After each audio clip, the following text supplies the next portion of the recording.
Bonjour à tous et bienvenue sur la chaîne de Vic39.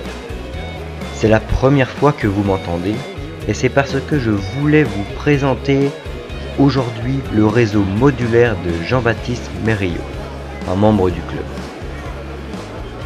C'est à l'occasion du 5e salon Odoo Miniature qui se déroulait à Val-d'Aon en octobre 2016 que Jean-Baptiste et Guillaume présentaient pour la 2e fois à ce salon le réseau américain à l'échelle Z au 1/220e.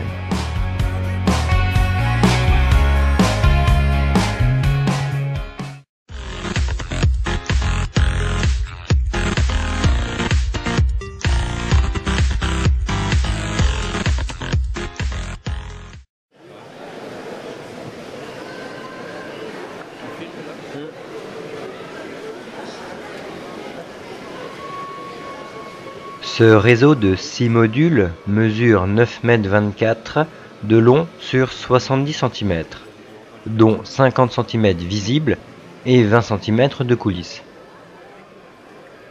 L'étude a duré 4 mois et sa construction 3 mois, et se veut représentatif d'une région désertique aux États-Unis.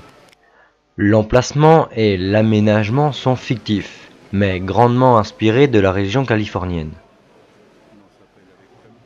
Son pilotage est entièrement géré par une centrale digitale, utilisant du matériel sans fil de marque Digitrac, très répandu aux États-Unis, ayant puissance, performance et fiabilité.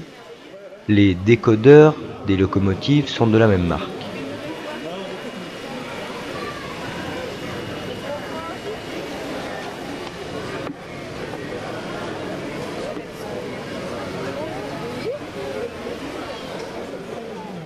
Le thème est l'exploitation pétrolière. La raffinerie, représentée sur une longueur de près de 4,2 mètres, soit 1 km en réalité, est imaginaire et de construction personnelle, utilisant abondamment la découpe numérique de carton, l'impression 3D en ABS et la photodécoupe chimique de laiton ou de Myshore.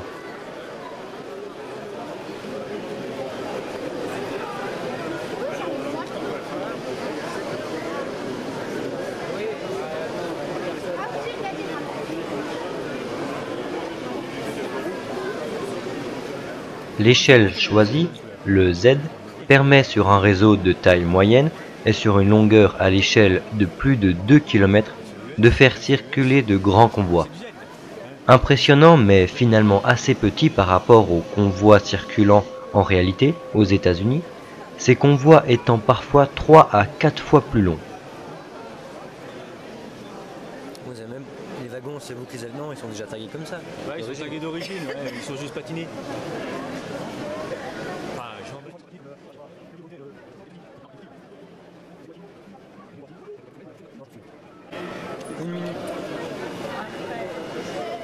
Le plus grand convoi visible sur ce réseau est un train porte-conteneurs intermodal appelé double stack, d'environ 1,5 km, dont les wagons avoisinent dans la réalité les 130 tonnes.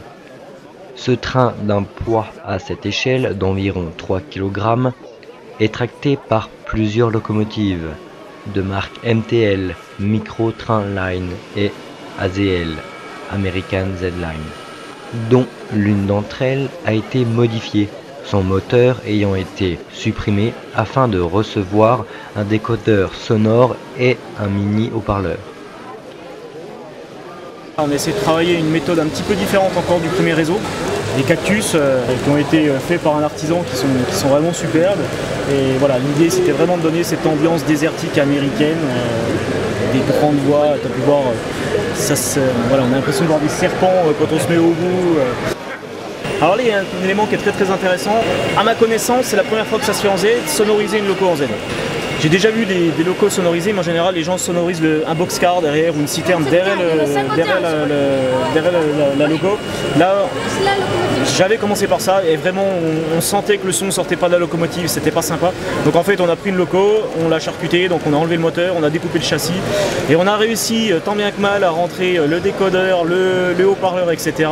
Et du coup elle est alimentée par la locomotive qui est devant. C'était le seul moyen, mais le rendu est très très sympa. Voilà.